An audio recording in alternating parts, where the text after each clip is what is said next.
There's this really kind of oppressive element of whiteness that pervades all of this. Almost all of this can be summed up by saying that whiteness reads non white bodies in a certain way, and that way is almost never positive. In his CRDS article on this topic, Cook writes the powerful quote, "Death is not created equal for everyone in this country." People are unsafe in different situations, and that has happened a lot recently, and that has been more prevalent recently, or I should say more in the public eye, for things like getting pulled over as a black person or a person of color even versus getting pulled over as a white person is a very different experience. How we're treated after death is also not an equal thing. That's what the heart of this blog post is really about. Different bodies are treated differently and represented differently after death based on their skin color, their sexuality, their gender, whatever. They just are, and we're it's unfortunate and awful that we can't even have this, like, they call death the great equalizer, and it's really not. Yes, we all die, but we all die in different circumstances, some of which are more equitable than others. And after death, our bodies are not treated the same.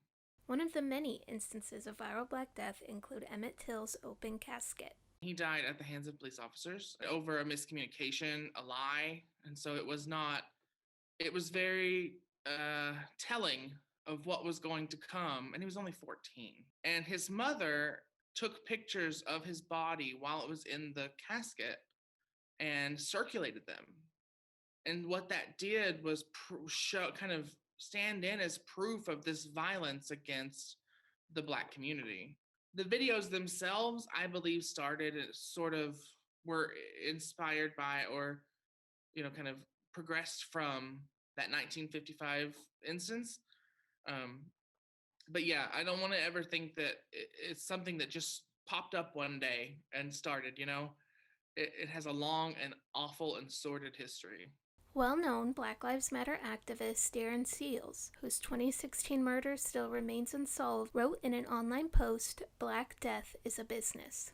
That video becomes a threat to other black men or people in the black community to say, if you go up against a police officer, this is what will happen to you.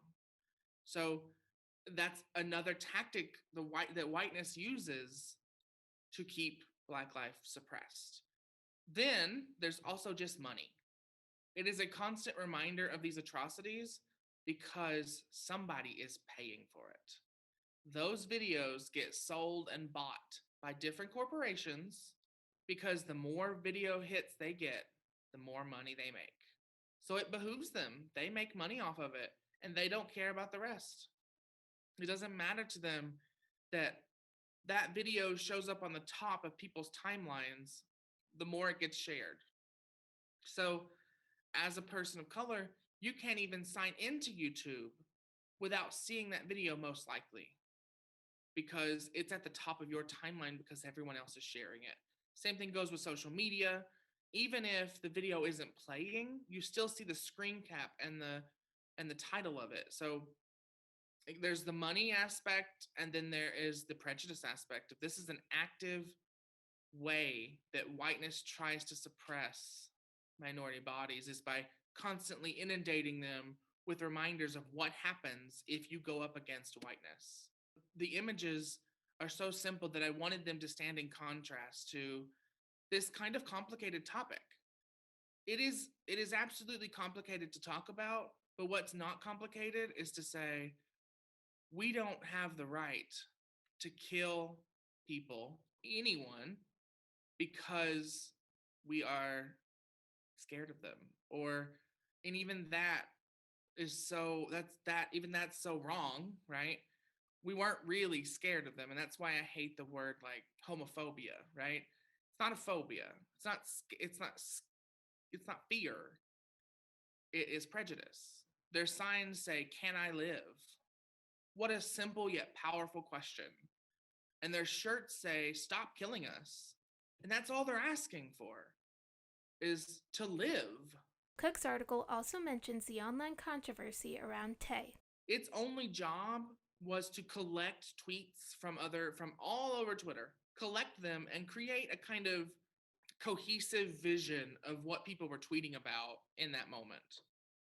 And it started talking about Nazis, started talking about Hitler, and then it got a lot more racist and awful even than that. To me, that story really speaks to the power of technology because this is a robot that does nothing but reflect the current reality, and it couldn't be stopped from being racist in less than 24 hours.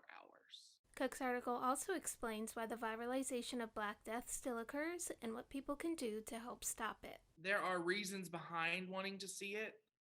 None of them are great, but mostly it's just that we want to share in that experience and we want to be a voyeur. We want to look outside and say, "Oh, I'm glad this wasn't me."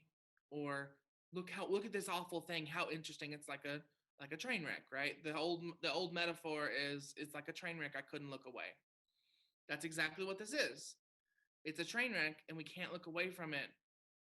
But when we don't look away from it, that's when all these atrocities become these constant reminders.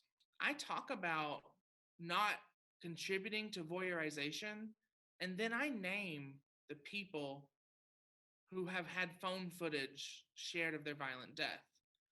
And I also link to other instances. So those are things that I would change if I were to redo this. I wouldn't put those in there because the first thing we have to do is recognize that this is happening. You don't need evidence, video proof to know that this is happening. And if you do need to look at that, then we need to start at a much earlier point, right?